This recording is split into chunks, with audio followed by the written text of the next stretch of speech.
Is Darren Waller about to see a late career resurgence in New York? What does David Montgomery's arrival in Detroit mean for DeAndre Swift? And is the Eagles' new running back a fantasy league winner in 2023? Plus, a winner of a dozen FFPC Dynasty and Redraft leagues. Todd Miller swings in to talk about Jamal Williams in New Orleans, how his 2023 Hardway draft came together, and much more. We've got a great show for you. I'm Eric Balkman. Farrell Elliott is here. Stick around. Your high-stakes fantasy football hour starts right now. And the pressure, I've seen greater men than these lessons. Broadcast live and heard around the world, you are now watching the most entertaining hour of radio on the planet. Welcome to the High Stakes Fantasy Football Hour presented by MyFFPC.com with your hosts Eric Balkman and Farrell Elliott. The High Stakes Fantasy Football Hour is your home for analysis from the best players in the world. And now, because no one else was available, here are Eric Balkman and Farrell Elliott. Solace in the scripture, are we not all our father's sons? I became a man, nobody ever told me what a man was. Thank you, Rob, and greetings and salutations to all the Balkaholics and Farrelliacs tuning in on this special Wednesday edition of the High Stakes Fantasy Football Hour. It is presented by MyFFPC.com. I'm your slightly above average host, Eric Balkman, and my co-host is the definitive commissioner of fantasy football, Farrell Elliott. Coming up on tonight's show, we're going to wax poetic on whether Devontae Adams is quarterback proof in Las Vegas, if Kyle Pitts can bounce back with Taylor Heineke and Desmond Ridder leading the ship in Atlanta, and a winner of a dozen FFPC redraft leagues and dynasty leagues. Todd Miller is going to swing in to drop some knowledge on James Robinson joining the Patriots, waiting on tight ends in 2023 FFPC drafts, and much more. Before we get into the show, I want to remind you of a few things. You can win $25,000 in the FFPC Never Too Early Best Ball Tournament at just a $125 entry fee at myffpc.com. Of course, also at myffpc.com, you can plunk down $35 and take your shot to win $5,000 in the Never Too Early Superflex Best Ball Tournament. Both tournaments are going to run all the way until April 27th, so you got about 6 weeks or so to get in before those tournaments shut down. They're going to follow best ball slim rules. There's no kickers. There's no defenses. 20-round draft, 14-week regular season, single-week elimination playoffs, and a champion is crowned after week 17. Drafts are available with a 30-second, 60-second, 2-hour, and 6-hour clock right now at myffpc.com. While you're there, I would invite you to check out the Dynasty Orphan teams we have there. A lot of good deals available, a lot of reduced prices on a lot of good teams.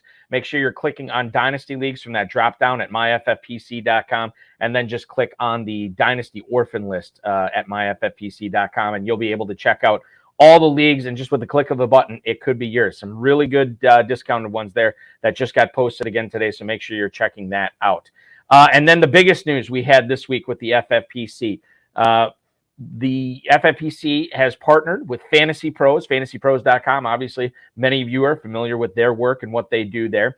And in the inaugural Fantasy Pros Championship, you can toss in $350 to take your shot at a $1 million grand prize. That's right, a $1 million grand prize. Will be crowning not only a millionaire in the FFPC main event this year, but a millionaire in the Fantasy Pros Championship as well for the first time ever. That's going to pay down 1,000 places, and make sure you're getting in now because the early bird is on. If you register by June 1st and draft your team by June 15th, you're going to get a free $35 league credit. You can do that up to 3 times, and you'll get free league credits. So that's $100+ in free teams that you're getting when you take advantage of that early bird over at myffpc.com. Remember to like this video, subscribe to the channel, comment on the video, share it with your friends and your enemies, and get notified by clicking that little bell so you always know when we're going live and you always know when there's new content over on the FFPC YouTube channel. Plenty of stuff going on there, plenty of stuff going on in free agency. I can't do it by myself, people, so I bring in the definitive commissioner of fantasy football, my co-host, the incomparable Farrell Elliott. Farrell, happy Wednesday to you, man. How are we doing tonight? It is Wednesday. How are you available on a Wednesday? Is something going wrong with you in RotoViz? Is there a problem over there? No, we're all good there. We're all good there. So here's the way I looked at it. I don't think there's a lot of crossover between our viewers, our listeners, and the NCAA March Madness tournament, which is going to be going on. Yes, there is a lot of crossover there. So we're not doing a show. Yes, I'm positive. We're not doing a show this Friday. We'll be doing a show tonight. However, the Better Sports Network High Stakes Fantasy Football Show is still live tomorrow. Can't get out of that one. I could not move that one. So we're still doing that at the regular time. But we get to talk fantasy football. And Farrell, I think this is pretty good because it's been insane with all the free agent signings going on over the last 36, 48 hours, man. It's meaningful free agency, and it has to do with the collective bargaining agreement and the increase in the salary cap. And teams are becoming comfortable and competitive on how to manage it. And there were a lot of teams that were below the cap that had to spend up to a certain number. Some of the teams had to catch up. There's a catch-up clause because they haven't paid as much salary in previous years that during this grouping of years, this collective subset of years, they have to pay extra. It's all very complicated, but there's money to be had for quality players in the NFL, and it looks like $11 million is the magic number. 11, that appears to be. However, if you're not a true elite Pro Bowl player in the league, $11 million goes a long way. It certainly does. And I've been surprised to see who has gotten $11 million guaranteed in some of these deals for sure. We'll get into it right now. We'll get into the late breaking stuff here, I guess, if you want to call it breaking. But you can't look away from Twitter. You can't look away from internet source, the television, because if you do, you miss everything. You're missing everything. Absolutely. We're going to try to catch you up as best we can here. Jeremy Fowler from ESPN reported that the Carolina Panthers have signed Miles Sanders 4 years, $25 million. He gets to be back with his old running backs coach, Deuce Staley, who now is in Carolina after his stint in Detroit. Sanders had 1,268 rushing yards last year, 11 touchdowns, pretty much did not catch any passes. However, this could signal the end of Deontay Foreman in Carolina, and it could be that Miles Sanders is going to be the lead running back there. Chuba Hubbard is probably going to be the number 2 as it stands right now. This could mean more passing action for Miles Sanders, Farrell here, which is good. But, man, that Panthers offense compared to the Eagles offense, it is a far cry from it. And I got to wonder that Miles Sanders, maybe this is good financially for him. Fantasy-wise, man, I don't like this landing spot for him.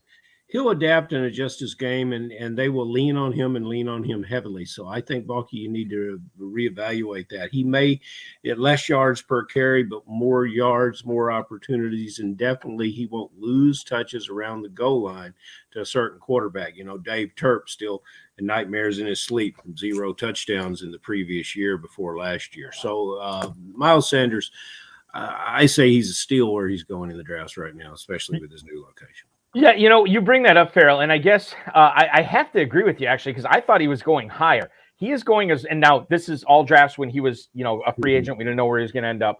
So he should move up a little bit. But running back 32 in the middle of the 9th round, that's after James Conner. It's after Alvin Kamara. It's after Brian Robinson. He's going before Zach Charbonnet, A.J. Dillon, and David Montgomery, who we're going to talk about in a little bit. So Sanders is running back 32. Yeah, you're right. I can get on board with that. And quite frankly, maybe a lot of people are going to have the attitude that I do in these early drafts saying like, man, Carolina, they're not going to put up the points that Philly did. And maybe he doesn't go up as far as he should. So maybe, especially if you're looking at, you know, grabbing, if you go 0 RB, Miles Sanders would probably be a good idea in the 8th, 9th round. Let's talk about the Giants here for a second. The Eagles division mate in the NFC East, they made a trade with your Las Vegas Raiders. Darren Waller goes from Sin City to the Big Apple, or at least New Jersey, in exchange for the 100th overall pick in the 2023 NFL Draft, a pick that I believe the Giants got from the Chiefs in exchange for Kadarius Toney.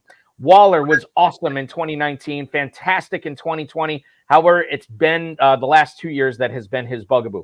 He's only played in 20 games, 83 catches, 1,053 yards, and 5 touchdowns. Hey, that's awesome for one season. Problem is that was his last 2 seasons.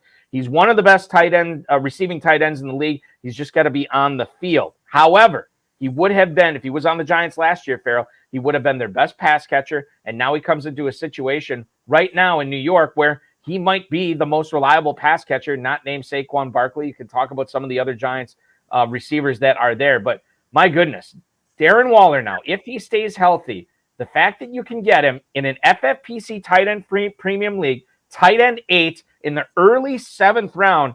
Get your Waller shares right now because I got to believe he is going to be going up at least around maybe a round and a half, 2 rounds.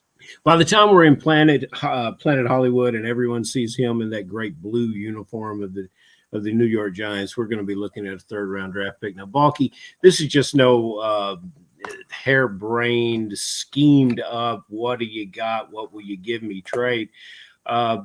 You mentioned a relationship that Sanders had at Carolina. Well, Baltimore is all throughout this New York Giant organization, especially on the defensive side of the ball.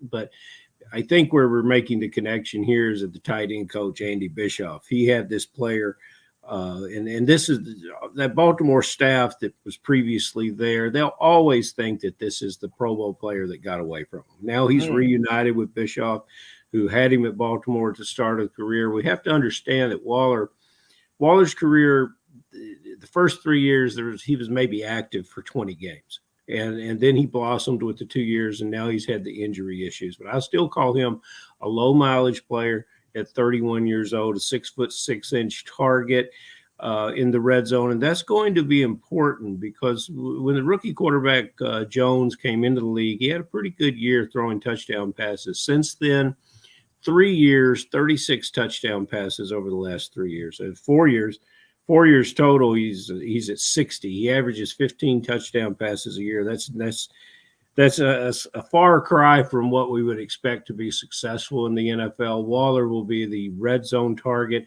for the dynasty players that have Bellinger. Balky, they shouldn't give up on this player. They should realize a double tight end. Remember, this is the Baltimore situation. That double tight end lived long before Mark Andrews got there. So don't give up on your Bellinger. But, yeah, Waller is a terrific addition for the team. We'll have some Daniel Bellinger knowledge coming up later on in the show when Todd Miller joins us. Before that, Darren Waller may not be in Las Vegas anymore, but they did get a new pass catcher that will help replace some of those targets, and that's Jacoby Myers from the New England Patriots. 3 years, $33 million. He gets $21 million guaranteed. Now, his 2022 year was pretty similar to his 2020 and his 2021 year. Same average depth of target, yards per route run, yards per catch. And in that New England offense last year that was coordinated by, or allegedly coordinated by Matt Patricia, he had 67 catches for 803 yards, 6 touchdowns. That's pretty good considering the output we saw from the Patriots offense last year. Farrell, now you have a situation in Las Vegas where Darren Waller's targets are gone and you get Jacoby Myers there with Devontae Adams occupying a lot of coverage on the opposite side of the field. Lot to like about Jacoby Myers. You got to be pretty happy as a Raiders fan.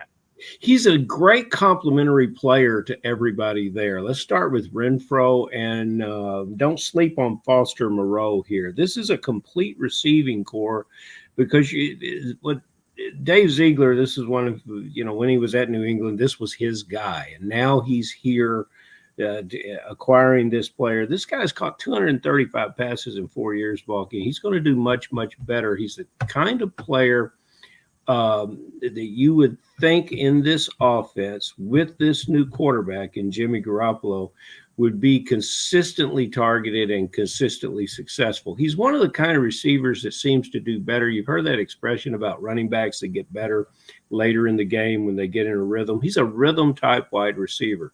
They can go back and back and back to him. Now, about 2/3 of the time last year, Renfro was in the slot. I expect to see that more around 50-50. They're going to put this taller player, 6'2" into the slot. They're going to confuse defenses, a slot corner mismatches. This is going to be a beautiful thing, and Renfro is going to have a different type of responsibility. We're going to see more from Renfro down the field in this offense. It's going to be good for everybody, I think. And it's going to be exciting with Jimmy Garoppolo leading it as well. We have Todd Miller, the scoundrel, coming up in just a little bit. He of 12 FFPC league titles to his name. Before we get to him, let's talk about David Montgomery because he doesn't lead the NFC North.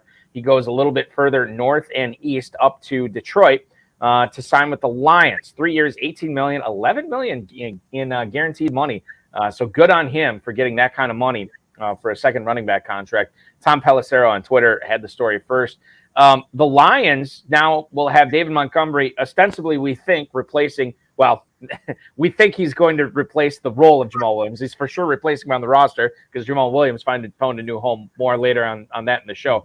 But this is a guy that can run between the tackles, doesn't necessarily have the burst to run away. But the Lions' rushing offense looked very good last year, and now coupled with DeAndre Swift, I kind of like this Montgomery landing spot for him. Farrell, I don't like it for DeAndre Swift, but I think Montgomery's a nice little buy here right now. I've actually drafted him in a couple of Kentucky leagues already, and I'm excited about this. I think he's going to have a very good season there, and it reinforces the point that for whatever reason, Detroit just does not want to put too much on DeAndre Swift's plate as far as the backfield touches go. A good job, Balky, and as Dizzle and the real Leroy would say, attaboy. But having Montgomery in your backfield, here's a guy that for his career has been able to share time and been productive. And once he gets on that carpet up in Detroit, I would like to see how faster he looks than what he looks there in Soldier Field. I like this player a great deal. I like him in this situation. Good job, Detroit, for making your backfield stronger. Williams a good player, and yeah, we'll look forward to talking more about him. But this was an acquisition that I don't think anybody was talking about, and I think it's improved the Lions team. Yeah, they're doing good things in Detroit, especially, overall for sure. But offensively, you got to like that too. Amon-Ra St. Brown and Jameson Williams and now Montgomery and Swift in that backfield. Pretty good offensive line too. And Jared Goff looks like a really good quarterback there as well. Let's get in. Speaking of good players, let's bring on a good player right now, ladies and gentlemen. A winner of a dozen FFPC Dynasty and Redraft leagues, recently completed his FFPC Hardway Best Ball Draft. He's here tonight to talk about the tricks of drafting in March, his concerns or maybe lack thereof on Joe Mixon's output this year, and more. You know him as the Scoundrel. Please welcome Todd Miller to the program. Todd, listen, thanks so much for hanging out with us on this special Wednesday night episode. I don't think we could see you, but we should be able to hear you. How you doing? Oh, no, we just lost him. I waited Scoundrel. The intro. What are you doing? The intro is too long, and I lost him. A nice intro. Let's try. I think we got it now. Todd, welcome in, man. Hey, man, how you doing? I'm trying to figure out why my camera's not working. It's okay. Hey, there we go. Yes. Hey. Defeating fantasy fools and technology all in one fell swoop. Todd Miller. Good job. Welcome in, dude. Hey, thanks for having me on, guys. Well, we're excited to have you because you and I exchanged a few emails, and you're going to tell us a little bit about what you're doing when you're not winning all these leagues. But we could not get you on a Friday. A Wednesday works out perfectly for some of the work that you do, right? Well, I kind of got my fingers in a lot of fires, or that's not quite the way that term goes, I think. But up until December, I was actually a high school math teacher, taught statistics and such at high school math, but decided I had to actually try to make some money at some point in my life. So I took a job recently as a project engineer, project manager for a contracting company. Fantastic. Congratulations. Thank you very much. New job. I'm actually going to make some money. I might actually buy more leagues this year. We'll see what happens. Sounds good. But the thing that kept me off the podcast on Fridays is I'm actually a musician, and I've got a relatively well-known band in the area. We do a lot of corporate events and weddings, and we play a lot of gigs for the Diamondbacks and the Cardinals and people out here. So we're pretty well tied in, and I'm pretty busy on the weekend sometime. But I'm really glad you guys had a Wednesday because I wanted to come on for sure. Yeah, the absolutely. most requested song for your wedding reception appearances. Most requested song for which one? The first dance, father-daughter dance, mother-son dance, or just overall? Just overall.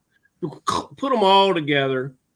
Now, leave the father-daughter dance out of that because that's sort of personal. Let's just move into most requested song. It's the most requested song doesn't matter if it's a wedding or if it's a bar gig. It's always "Don't Stop Believing" by Journey. Oh yeah. Yep. It's always. And if it's a bar gig or even a reception that has a really good bar or goes too long, is there some drunk guy yelling for Freebird? Is there always is there a drunk guy yelling for Freebird? Okay. Always. Yeah. So we tell him it's $100 bird now. Except that was a problem because a guy walked up. We were doing a 2-man show not too long ago in Florida, and guy came in drunk off the boat, yelling about Freebird, and we said, "Yeah, it's $100 bird to you, asshole." Excuse my language.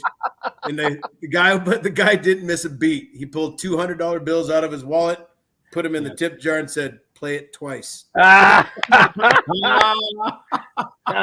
sounds like a Drew Maselli move, and he is from Arizona. So you never know. It could have happened. All right, I have a question. Yes, and I feel that this situation. I'm not going to answer the question for you, but I'm going to give it to you like this. Austin Eckler is one of those rare undrafted running backs that outperformed his second contract. He's on his second contract to the point of where an extension is probably in order. He has one of the best agents in the business, and sometimes from an agent perspective, just like you in your music career, you have to help the people make the right choice. And so he's kind of trying to push the team into extending Eckler. I think fantasy players will make the wrong choice if they don't continue to embrace Eckler in the drafts. Do you think like I do, or do you think that Eckler is a special success because he's in that magical Charger backfield? The guy's a phenom. He's a beast. I mean, if you ever see his workout videos that he does and that type of thing, he's one of the few guys that's actually been able to, at his size, he's pretty small in stature. He's got a great injury history. He's been able to stay in the game and not miss many. And the unfortunate reality for him that he's going to have to face is this year is one of the best free agent running back markets that we've seen in years and years. He's just not going to have that much of a market. I'm guessing that he's going to end up staying there. They're going to come to some sort of agreement. Yeah, that's my thought as well. I don't think he's going anywhere. They don't have anybody really behind him that's going to, Josh Kelly, he's not going to do much. So, but if he did go somewhere, would you be just as high on him? Oh yeah, he's a beast. I would too. Yeah. Obviously it depends on where he goes. I mean, if he take that back, there are a few spots that we can all probably think of that we're like, oh, if he ends up in a committee, but they wouldn't trade for him anyway. Right? So exactly. He's also an erstwhile musician, plays a little guitar. So we maybe so I think bass visiting spot with your band. So I'm looking at this Hardway draft, Todd, and I think Najee Harris was your pick in the second round. Third round, you go Joe Mixon. So 3 straight running backs to lead off. And I know some people are nervous about Mixon, and I think you'd make a lot of the arguments that we're talking about with Eckler. Well, what happens if Mixon's somewhere else? Paul Dehner, who covers the Bengals for the Athletic, says that there's no precedent for the Bengals restructuring his contract so he stays on. The Bengals historically have just cut people. They don't restructure. Now Mixon could agree to a pay cut if the Bengals approached him with that. But if he is not back with Cincinnati, you're talking about, again, some of the same things you said with Eckler. This is a really good free agent running back class. We've seen some of them land in new places right now. Mixon at 305, I think I'm a little bit more concerned than you are. Why did he make sense with that pick there in this draft? I'll just get this out of the way now. This draft was not exactly my favorite one to talk about. Okay.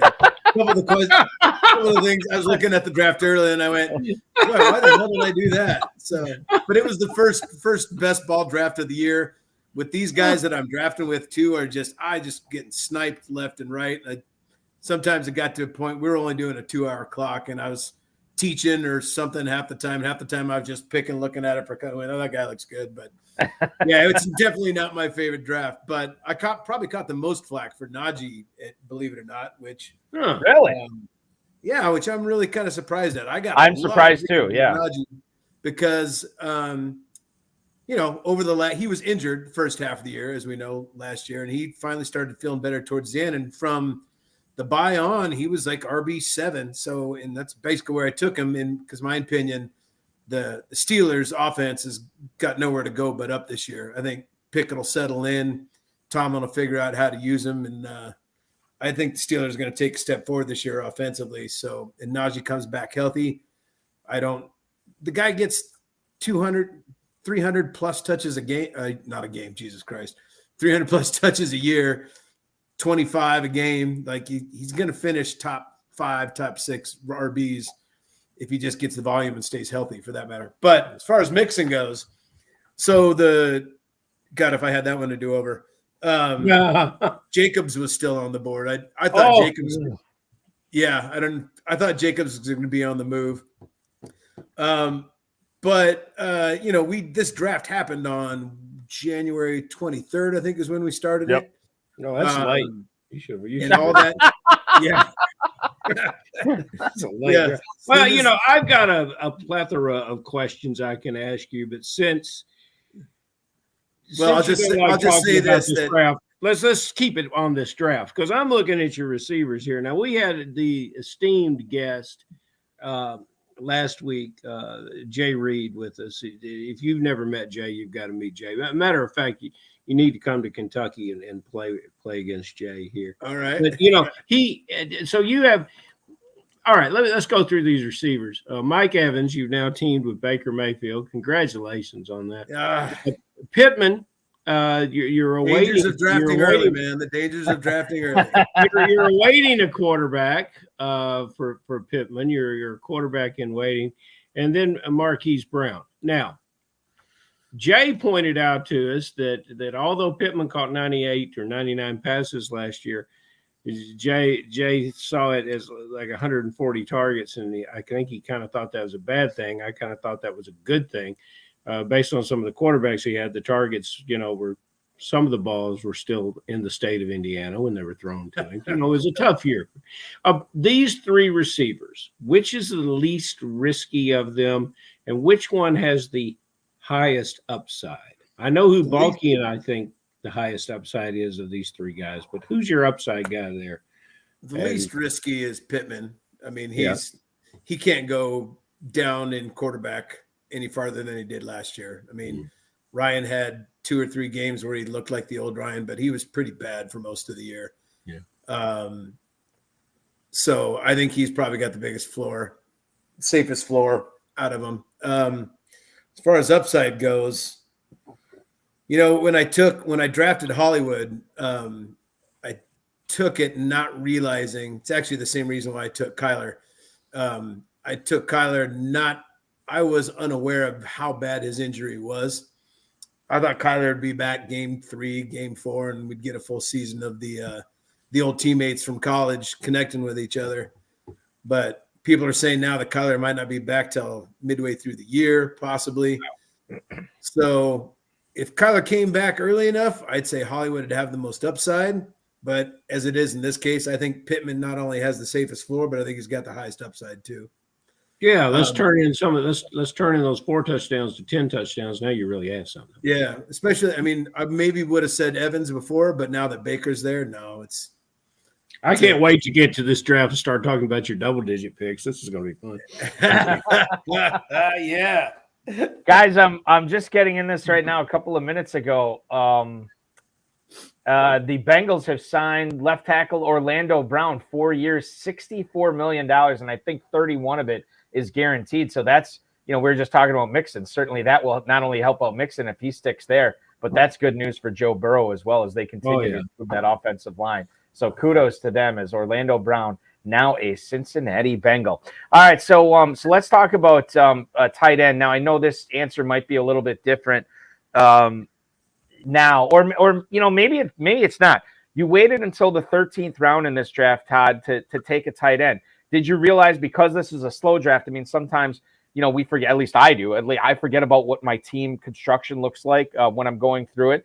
Was there any of that in there, or could you just not find tight end value in the first 12 rounds and you just decided, hey, I'm going to load up on other positions here before getting Daniel Bellinger in round 13? There's quite a lot of, there's a lot of guys in this hardway draft that we talk about it a lot. A lot of us like the same players, and some of us like some players, the other ones don't. But I specifically went in with we lost Balky. No, he's around. Oh, okay. He's in the ether. Just putting on fire. I apologize. Go ahead, Todd. had to pick your nose or something. Yeah, No, exactly. it's not- Yeah. That's when he gives a close up of our guest. Not all our guests are as handsome as you, have the same stage presence. So we want to get you in a close up. That's what they say. So I deliberately went into the draft thinking that I was going to take tight end. I was going to go late tight end. It's a best ball. So I went into the draft thinking I was going to probably let the big one slide and maybe start hitting around 8-9. And then I just started getting sniped left and right. And I just kept, like I said, it's usually last minute pick while I was at a gig or something. And it wasn't until about round 11 that I looked down and went, oh man, I don't have any tight ends yet. So Bellinger, I went, oh great, Bellinger's still there. That's fantastic because he's going to be a great weapon. Thank you, Darren. He'll be Waller. okay. He'll be okay. He doesn't have the high side, but he'll be okay. Well, he was just coming on pretty late in the year. So I didn't. The answer to your question is I meant to put it off, but I didn't mean to put it off that long. A lot of the guys I wanted Chigosium, if that was his name. Oh yeah. His name. Yep. I'm really big on him this year. I was really hoping to hit him, and somebody I don't remember who took him, but somebody took him about 3 rounds ahead of ADP. That's the one thing about these guys, drafting these guys in the hard way draft. You can throw ADP out the window because everybody in this group goes after their guys earlier than you'd ever think they would go. So it's usually with the receivers. Receivers are tough. You and Balky that are having difficulty tracking your roster formation and during the draft. Yep. You're during that. I want to clue you in to this neat FFPC drafting platform because they have a little thing that says view draft board, and you hit that and the whole draft board comes up in front of you. So I did, based on earlier issues with getting online here, I just want to throw that out there. But we appreciate the advice. Yes. Now, look, the other way you can deal with that is to come to our KFFSC Super Bowl Sunday draft, Super Bowl Sunday weekend. It's great to fly out of Arizona into January and February in Kentucky, and you can draft live, and the board will stay in front of you because it'll be live there, and you can look on there. That's my advice for drafting early. What is your advice for drafting in March? And I will say that I'm in my best ball. Balky, how many drafts you have under your belt? At least one in Kentucky so far. I think 4 total so far. A couple in Kentucky, but I think 4 overall. Yeah. Good for you. It'd be interesting it'd be really, really interesting to know where else Balky's drafted. But we'll have to get to that. But what do you give some advice out there? Because I think. No, I want to hear your advice before I talk about what I think. I have some of my best drafts looking back. I always have some of my best drafts happen earlier in the season. And I think there's a lot of contributing factors to that. I think one of the things that you need to do is you need to stay in the loop in the off season. Some people, Super Bowl rolls around and they don't pick up a news article or anything again until, April, May, June. But there's always news coming out. There's always, in the coach speak, to me, the coach speak this time of year means a little bit more than the coach speak at the beginning of the year, if that makes any sense. Yeah, like at the combine where the Cowboys said that they were not going to release Ezekiel Elliott. That it's meaningful. The coach speak is meaningful. That's not coach speak. That's just a lie. That's a flat out lie. Everybody knew it was a lie when he said it. But I think the big thing is that you need to stay aware of what's going on. And then the nice part about drafting early is that you can get some amazing values if you pay attention to the news and what's coming out. A lot of my best ball drafts last year, I had an amazing stack of guys that I was plus ADP on for some really big players later on in the year.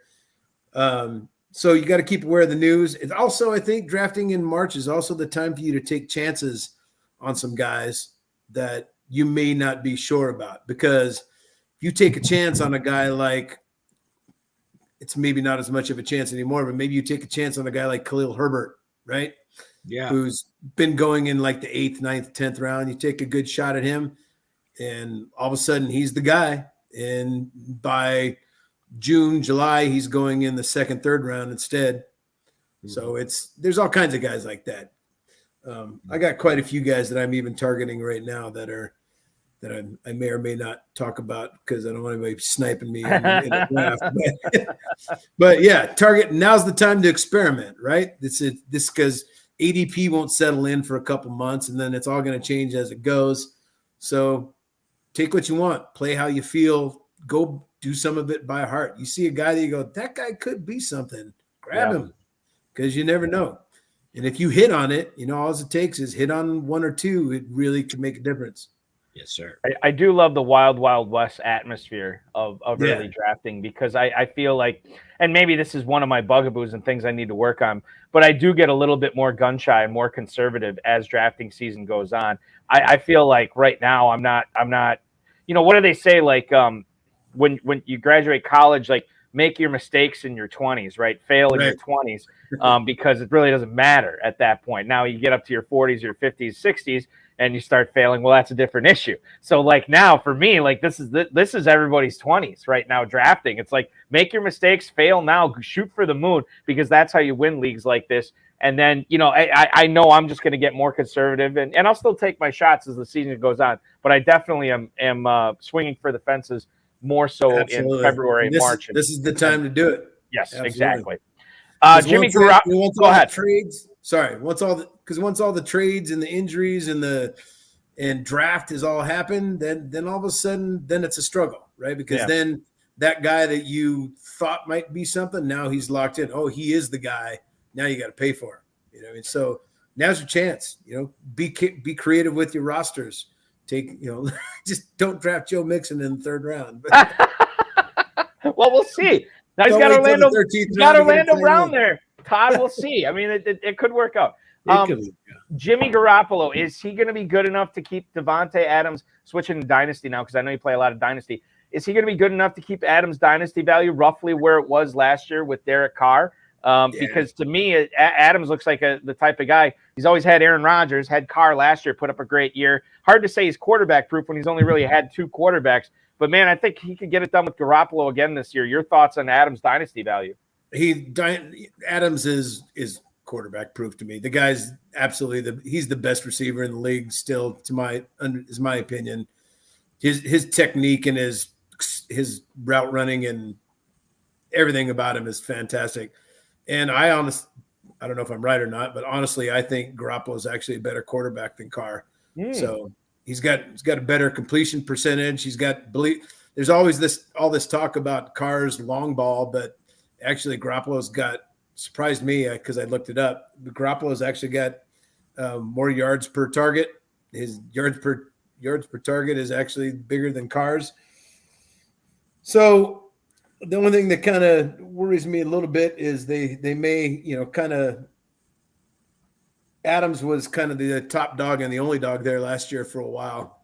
Now I think with this Jacoby Myers signing and a couple other things, I think they may be spreading those targets out a little bit more. But look what Garoppolo did with Debo and Ayuk last year too. So I don't know if Adams will have a better year than he had last year, but I think he's still going to be the same player he was. I don't see him falling out of his tier by any chance. Winning will solve everything there, and Garoppolo has a winning history. It'll be interesting to see if they are moderately successful, that how he'll respond without being the true 15 target player week in, week out. But I agree with you guys. There is, seems like there's enough offense to go around. Well, Garoppolo's got a great way of throwing his receivers open too. And definitely in this system, he's definitely the better quarterback than Carr. He's been in it. All those 49ers players are yards after catch guys. So it's I think Adams has the chance to be a little bit better than he was last year, if not at least the same, but I don't see him dropping at all. Rashad Penny moves to the city of brotherly love and takes his if he can discover the fountain of youth and good health in Philadelphia, how wonderful it will be for him. Will he, and do you see success for him moving forward? I'm wondering how many of my drafts, if this is a sneaky question, and how many of my drafts over the last 5-6 years that you guys went back and looked at, because do you happen to know how much of a Rashad Penny stan that I am? Is that why you're asking? No, me sir. No, this is like it. We just lucked into it, Todd. But now I feel It's like topical news. Todd. Yes, I feel like I know what answer is going to come here. I've always thought Rashad Penny was just a magical talent if he got he could stay healthy if ever got the chance, and he proved that to us, right? They end up not last year but the year before, and the guy was averaging 6 point whatever yards a carry and basically won everybody a bunch of money in the playoffs. I've kept Rashad Penny on basically every single one of my Dynasty rosters since he was a rookie. So I'm a firm believer. Now the good thing I think about Penny, he's slapped with that injury prone tag, but his first couple of years, all the injuries that he was receiving, if I'm remembering right, were mostly soft tissue issues. He was having a problem with that, but last year that wasn't the case. He was actually doing well, man. He had a 151-yard game just the week before he got rolled over, and that one wasn't his fault. It wasn't a soft tissue either. Somebody just rolled up on his ankle and put him out. So I'm hoping it's going to be like a Keenan Allen thing. You know, Keenan Allen was slapped with that injury-prone thing when he lost 2 seasons in a row with whatever it was, an ACL, and I don't remember what Keenan's injuries were, but he had that's kind of my hope for Penny. Because he had didn't he have not to talk Keenan Allen here, didn't he have like a lacerated kidney or something like that? Something like that. Like, I mean, how do you know that's really weird? Yeah. And now he hasn't missed a game, and who knows how well. I take that back. He missed a few last year, but he's been relatively healthy over the last 5 years or so. I'm hoping that's the case with Penny, because I'm still buying. And if he's the lead back, they never wanted to give Sanders the work because they didn't think Sanders was durable enough or an animal enough. And Penny, when he gets the ball, look at him averaging over 6 yards a carry behind the worst offensive line in the league, pretty much. When he gets the ball, he's a beast. So if he can stay healthy, it'll be worth it. I'm taking the risk. Yes, to answer your question. Yeah, I mean, you look at Penny last year, he had the 2 rookie left and right tackles that were blocking for him. Now he gets one of the best, if not the best, offensive line in the league. Jason Kelsey has already said he's coming back. And no Miles Sanders there. So now you're looking at, and I know they re-upped Boston Scott, back, and Kenneth Gainwell is still there, obviously, as well. But, man, to get a guy like Penny, who looks to be the lead guy there right now in that backfield, running back 53 at the 1501, it looks like he has gone as high as the 10th round in the FFPC Never Too Early Best Ball Tournament, which we get our ADP, fantasymojo.com, at fantasymojo on Twitter. The godfather of the FFPC pros versus Joe's, Darren Armani. It's fantastic stuff. And according to the data I'm seeing, Penny has gone as high as the 10th round. I got to believe he's going to be pushing up even higher than that over the next couple of days, while his value crests here. So much like Waller, get your shares of Penny right now because the price of poker is going up. Todd, a couple of emails here that actually just came in today. Frank, and this one actually I put on, it came in right before the show tonight. Frank in Funston, Georgia. How much is James Robinson going to hurt Ramondre Stevenson this year, Todd? Good luck in 2023. That's Frank in Funston, Georgia. So we found out that James Robinson has signed a deal with the New England Patriots. 2 years, $8 million. I don't know how much is guaranteed, but it is a 2-year, $8 million contract. You were looking at Ramondre Stevenson being having the highest ADP of his career, running back 12 at the 310 right now. How does James Robinson gum up the works for Ramondre Stevenson? Or is he maybe not as big of a factor as I'm making him out to be here, Todd? That's a tough one. That's hard to say because we all know how good James Robinson was with the Jaguars for those 1 or 2 years that he was the guy. But he had a couple opportunities last year to be the guy, and he didn't get in the game. So I don't know if he's lost a step. I don't know if he's just kind of happened. And when he first came to I remember Corey Clement actually making a quote one time that stuck with me one time. He's talking about James Robinson, said, because James Robinson was undrafted, right? He came in out of nowhere. Everybody was talking about the replacement. Who's it going to be? Who's it going to be? And Clement actually said James Robinson has the best vision of all of us by far. And everybody was surprised when he leapt into the start role and took it over. So I don't know the answer to this one, to tell you the truth. I mean, if he comes in and Harris wasn't very healthy last year. If he comes in and takes over the Harris role, then it's Ramondre is nowhere near worth the 310. It's a good point. Stevenson's a fantastic running back, and if the Patriots didn't do what they always do with the running backs, which is it's the long-standing joke, right? Don't draft a Patriots running back. If they go back to doing what they do and Robinson is healthy, then buying Stevenson at the 310 is ludicrous. He's not going to get the job done. And I got to imagine he's going to fall just a little bit now anyway because of this signing. How much we shall see. We'll be paying attention to Fantasy Mojo stats and obviously the FFPC drafts that everybody's in right now. Final email for you here, Todd. Sean in San Antonio. With Alvin Kamara's bad 2022 and his suspension uncertainty, is Jamal Williams going to shoot up your draft board? That is Sean in San Antonio, Texas. Jamal Williams, who is going, I just had it, the magic of radio, gotta love it. Running back 36 at the 10:09. He's going to vault up. I mean, I'm really loving Jamal Williams here. He goes to New Orleans, 17 rushing touchdowns last year, probably taking Mark Ingram's role in this offense. And Alvin Kamara, who, by the way, there's a lot of high-stakes pundits out there that have said that Kamara's on the downturn. And if that's the case, wheels up for Jamal Williams in New Orleans. I faded Kamara all last year, not only because of mostly because of I didn't see any reason why the Saints would stretch it out over the year, especially when it became pretty clear that they weren't going anywhere. I thought for sure that Kamara was going to get suspended last year.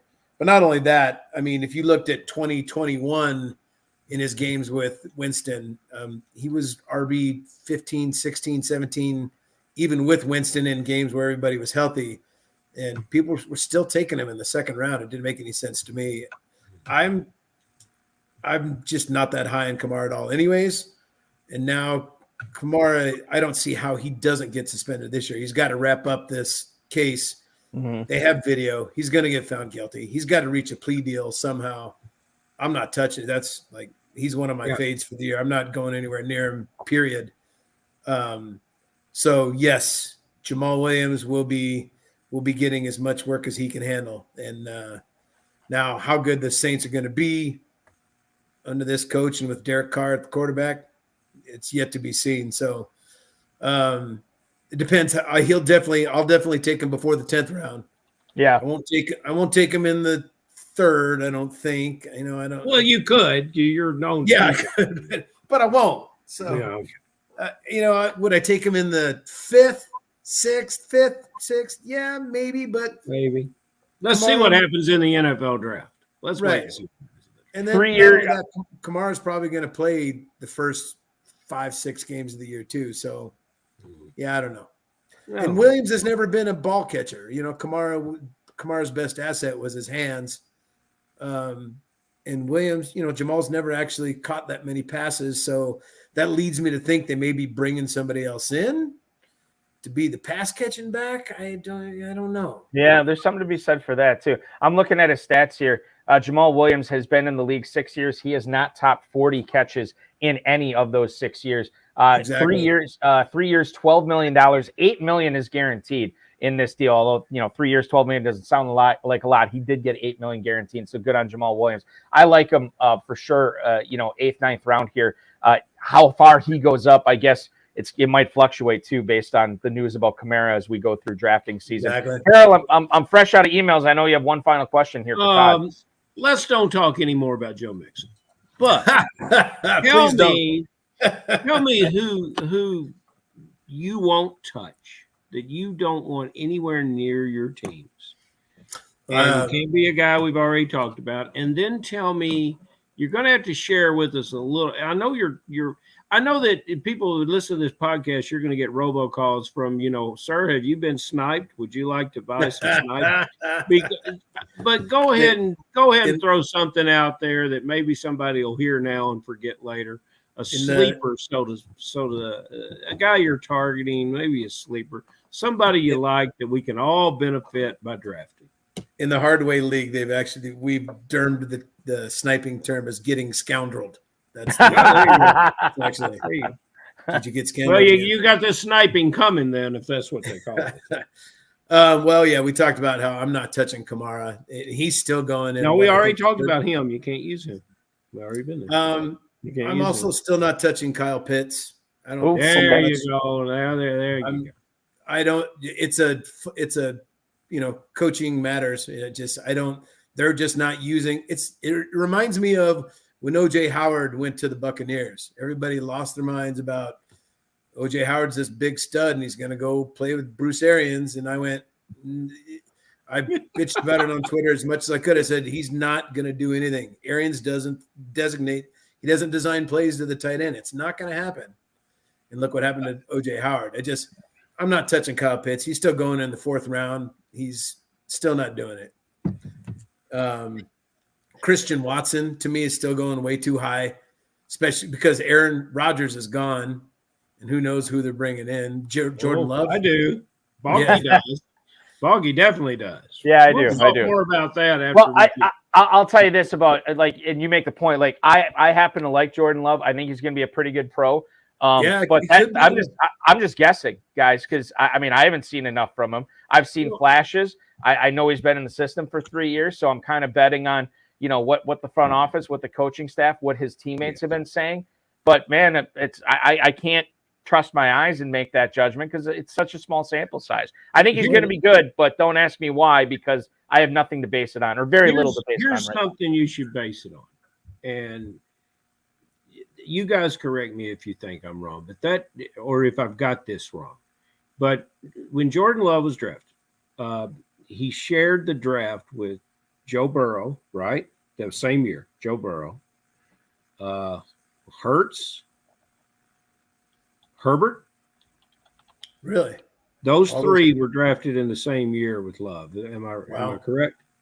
I'm looking. I'm verifying right now. Okay, if that is true, and there's another one out there that I'm forgetting, but if that's true, I'm going to say that the NFL scouting community did its job that year, and this player was amongst those quarterbacks. Now we've seen years where several quarterbacks were drafted in the first couple of rounds, and none of them passed muster. Josh Rosen, and so I think that the players that he was drafted with indicate to me that this is a good player too, that the scouting community wasn't particularly wrong about this player because there was more excitement over Love than there were some of these other guys. Balky, am I right with some of the guys, or can you find here's what I got. So there were four first-round quarterbacks that year. Jordan Love was the last quarterback drafted in the first round with the 26th overall pick.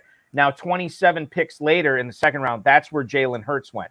But right above Love, you had 3 quarterbacks go in the top 3 in this draft. You mentioned 2 of them. Joe Burrow was the first overall pick. Justin Herbert was the 6th overall pick. The one pick before that, 5th overall, Miami Dolphins, Tua. That was the one I was forgetting. So, right. See, that's pretty good quarterback class that he's running with there. Mm-hmm. So that makes me think that these scouts evaluated those quarterbacks. They made good decisions, and Jordan Love's a good decision. That's what I'm throwing. But to Todd's point, Christian Watson is going in the late 5th right now, and I could see how some people might think that that's too high. That's early with a new quarterback, and who knows what their pass run ratio is going to be, and they got to bring in some receivers this year, right? But here's my prediction, and this is just stuff I'm reading. I think when this Aaron Rodgers trade gets done, and I do think it gets done, I think that Corey Davis is going to be coming over in that trade with the Jets. I think he's going to be a Green Bay Packer. They already have Dobbs and Watson. Lazard is obviously gone. I think Cobb is gone. They're going to have Samori Toure. I think they can count on him being active at least on game days. But yes, they do need somebody else. Who that somebody is, I don't know. I know that they're interested in Jalen Hyatt out of Tennessee, but that's a lot of youth to be putting with Jordan Love. Going to be nice to get a stable receiver back there. Problem is, the wide receiver class for free agency has been, this is one of the worst years. And I think the best guy just went off the board to Las Vegas and Jacoby Myers. Did you fail to mention Romeo Doubs, or did I just not hear maybe you didn't hear it, but Dobbs will be there as well. Watson and Dobbs are of course the future, and I say future in Green Bay with over the next 2 or 3 years, because NFL, not for long. It's tough to keep all these guys together.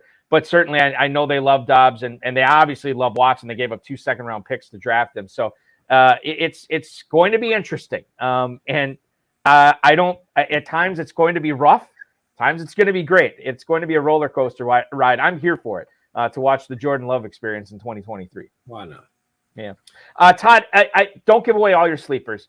Give us one sleeper that you're targeting, maybe late in the draft, mid rounds, what have you. I got a couple. I got a couple guys that I jogged down here. Khalil Herbert is one of them. Sure, I think absolutely. Herbert's a massive talent that especially now that it's probably not as much of a secret anymore, but I've taken him in just about every early draft I've done. Same thing that's not as much of a secret anymore, but I was targeting KJ Osborne a lot. I was targeting him last year for that matter, but especially now with Thielen gone, I think he picks up a lot more targets than he was getting the last couple of years. Mm-hmm. The tight end for the Titans, Chigosium. Yep. I think he's going to be something special after he's going to be one of those tight ends that plays the slot quite a bit, I think, especially now that Robert Woods is out. He's in Houston. Yeah. But, I appreciate the way you answered. For a lot of money, too. Like, they paid him a lot of money. $15 million, 10 guarantee. I appreciate the way you answered Balky's question because 2 of those guys are not sleepers. And one of them, the kid up in Minnesota, is going to be replaced by a draft pick. But that's just me. But I tell you what you hit the nail on the head. And I on Pitts. And I don't, there's so much potential there. But the head coach calls the plays there. And Pitts gets 3, 4, 5. And Arthur Blank, he's a respected owner and a great guy and an easy guy to get along with. And if I keep losing games as a head coach, I don't want to go explain to my owner why we only threw the ball to this guy 3, 4, or 5 times. You are right on it, my friend. And that's the – it takes courage when everybody else is going to draft that player. They'll be drafting him in the second. He'll have a good preseason game. They'll be drafting him in the second round when we get out to Planet Hollywood. And I know that you won't be drafting him anywhere. And I think you're brilliant. Todd, final question for us. Where did the scoundrel handle come from? Boy, I got slapped with that one so long ago because I'm several girls. No, I was just. They confirmed it, but that's not where it began. No. I got slapped with that a long time ago by actually when I was wrestling in college. I'm a huge Star Wars fan. I've always been a huge Star Wars fan. So there's the one point in the one of the movies, I think it was Empire Strikes Back, where Leia turns to Han Solo and tells him he's a scoundrel. And so it was I remember I think we were in college. We were all a bunch of us wrestlers. There was like 6 of us that lived in one house together, and we were watching Star Wars or something. And that's just kind of how it stuck. So I'm a Star Wars nerd for sure. And Han Solo has always been kind of who I've tried to emulate my life after. Well, I'll tell you this, Todd. You've been probably a better fantasy football player than Han Solo ever was. So congratulations to you on that. Congratulations on all your success so far in your career. Good luck in all your 2023 leagues. Thank you for being a part of our Wednesday show. And, of course, may the force be with you, my friend. Yeah, that's what I'm talking about. Thank you, gentlemen. Have a great night. Thanks, Todd. Appreciate it. Todd Miller, ladies and gentlemen, the scoundrel. When it comes to Pitts, he's a Yoda guy. Size matters not. Right. I see what you did there. So many Star Wars rabbit holes we could fall down. We have. I'm looking at the emails tonight, and we have one from Steve in Boston about Devontae Adams. Todd kind of already answered it. Kyle in Selinsgrove, Pennsylvania, had one about Kyle Pitts. You guys have been talking about Kyle Pitts, so I want to get to the other 2.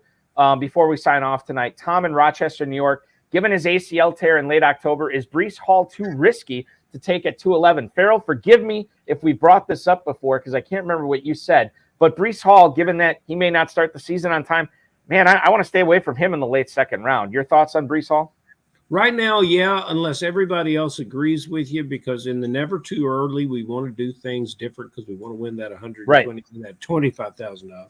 So we want to get in there and so he could be one that you take a little risk on and try to stack some other things behind him. But no, I just, with all these new opportunities opening for running backs and the young running backs coming into the league, I think for right now, until we get more clarity on his injury and we see what the Jets do in the draft, we can find better options. Let's let somebody else take it. Yep, I'm totally with you on that. Mark in Los Angeles, final email.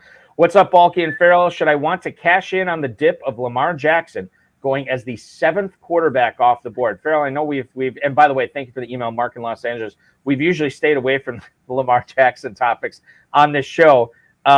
And we could certainly delve deep into what's going on with him right now, but let's just keep it on the surface for fantasy football. Quarterback 7 at the end of the 4th, you'd be taking him ahead of guys like Trevor Lawrence, Deshaun Watson, Dak Prescott, Tua Tagovailoa. Is that somebody that you want to take at the end of the 4th? I mean, he's basically, you have those other 6 guys going in front of him. He's now the last guy in that tier. Well, hell no. He just turned down $130-something million, is my understanding of it, for 2 years. He's not particularly of this planet right now in his ability to make a decision. Part of this whole agent situation, I've said it many times and maybe on the show before. And if you would like to read, the media is now picking up on this issue. Mike Florio, Pro Football Talk. An excellent article on what he's missing by not having that representation. There's some stubbornness and some trust issues here, and there's just a lot of reasons not to get involved with this player because he may not play football this year. And rarely is there a player that has been so polarizing, but rarely is there a player that says, you know what, I'm going to test the market. He gets a non-exclusive tag put on him. The Ravens can match in 6 very impressive landing spots that are in need of a quarterback. Immediately said, not interested. Yeah. And I think fantasy players at this point in time should say the same thing. I'm with you on that, and I actually do, and I have to work a little bit harder on this. I have him in probably 3, off the top of my head, 3 dynasty leagues. I have to work on, and he's like my only quarterback. So I'm going to have some work to do in there to make sure that I am set for 2023. And hopefully for all of you viewers tonight, hopefully we helped you get set a little bit better for 2023. Farrell, it has been a pleasure. Thank you so much for hanging out with us on a Wednesday night. Certainly appreciate it. Enjoy your weekend, and we will do this again. We'll be back on Friday at 10, 9 Central. Thank you, sir. Farrell Elliott, ladies and gentlemen, the definitive commissioner of fantasy football. You follow him on Twitter at KFFSC official. And of course, check out the Kentucky Fantasy Football State Championship, KFFSC.com. I want to thank not only Farrell Elliott, but Todd Miller, the FFPC, Rob, Bryce, and of course, each and every one of you. We return, as I said, next Friday, 10-9 Central, 13-time main event and FFPC league champ Chris Eibel will be our guest. He's been drafting early. He's going to give us his thoughts on that and give us the key to success for him over the years. The High Stakes Fantasy Football Show is live tomorrow on the Better Sports Network, Thursday night at 7, 6 Central on the Better Sports Network app, which is free in the App Store and Google Play. Jordan McNamara from Football Guys at McNamara Dynasty on Twitter will be my guest for that show. We're going to talk a lot of Dynasty Fantasy Football on that program, so make sure you're checking that out tomorrow, 7, 6 Central. Last week, not only were we live on the Better Sports Network social channels and the Better Sports Network website, we also went live on that show for the first time ever on the FFPC YouTube channel, FFPC Twitter, and FFPC Facebook. We're going to try to do that again tomorrow night. No promises, but if we can't, you can always download the app for free, participate on the show, in the show with us. It's a lot of fun. Win $25,000 in the FFPC Never Too Early Best Ball Tournament. $125 entry fee will get you into that tournament at myffpc.com. Also at myffpc.com, the Never Too Early Superflex Best Ball Tournament. Win $5,000 there. $35 entry fee. Again, myffpc.com. Both these tournaments are going to run all the way up to the NFL draft. No kickers, no defenses, no excuses, as Darren Armani would say. 20-round draft, 14-week regular season. 3 weeks of playoffs, and then at the end of week 17 is when we crown the champion. Drafts are available with a 30-second, 60-second, 2-hour, and 6-hour clock at myffpc.com. You can also adopt some Dynasty orphan teams there as well. Discounted teams are there, ranging from $77 to $2,500. Those are the league levels, and a lot of the prices are cheaper than that to get in. If you want to play fantasy football 365 days a year, myffpc.com. That's myffpc.com. And while you're there, you're probably going to notice that we announced on Monday the inaugural Fantasy Pros Championship, a $1 million grand prize at stake, $350 entry fee, and over $6 million in the prize pool that pays down to 1,000 places. That's at myffpc.com. We already got 3 drafts, I think, in the books in that contest. 60-second, 2-hour, and 6-hour clocks available for the Fantasy Pros Championship. Get in that right now so you can take advantage of that early bird promo. Register by June 1st and draft by June 15th, and you'll get a free $35 league credit. You can do that up to 3 times, and you'll get 3 separate $35 credits in your account. That's over $100 in free leagues that you're getting for the FFPC just for drafting by June 15th. Remember to like, subscribe, comment, share, and get notified so you always are aware of all the great content that we are producing at the FFPC YouTube channel. Until tomorrow on the Better Sports Network show, on the High Stakes Fantasy Football show on the Better Sports Network, I will see you again next Friday, ladies and gentlemen. Let the Spring Insanity / March Madness begin. Your weekend, early March Madness weekend, officially starts now.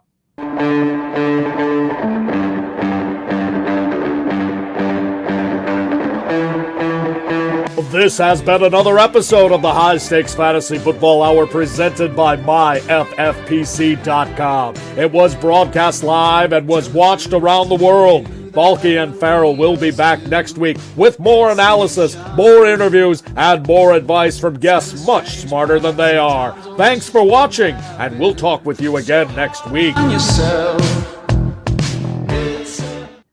Last week, if you remember at this time, or this time in the program, I should say, I made my humble plea to all of you to go to timberrattlers.com, the Milwaukee Brewers high A minor league baseball affiliate in Appleton, Wisconsin, which I do a lot of radio work out there for throughout the season. And they had a food fight contest where you could submit your recipe for a new item that would be on the ballpark menu this year. Myself and my local radio show co-host here in Northeast Wisconsin, we made it to the final 5, and thanks to your voting at timberrattlers.com, we ended up winning, which is very exciting. So our it's called the Show Sandwich. It'll be on the menu all season long. So if any of you ever get up into Northeast Wisconsin, want to check out a Timber Rattlers baseball game, give me a ring, and I'll happily buy you one of my sandwiches at the ballpark. Very exciting stuff. And we get to throw out the first pitch of a game, which is also very exciting. So thank you so much to all the Balkaholics who came through. And I hope all the balls bounce your way in your March Madness pools and everything you have going on this weekend. Thanks so much, everybody. We will be back at 10, 9 Central next Friday.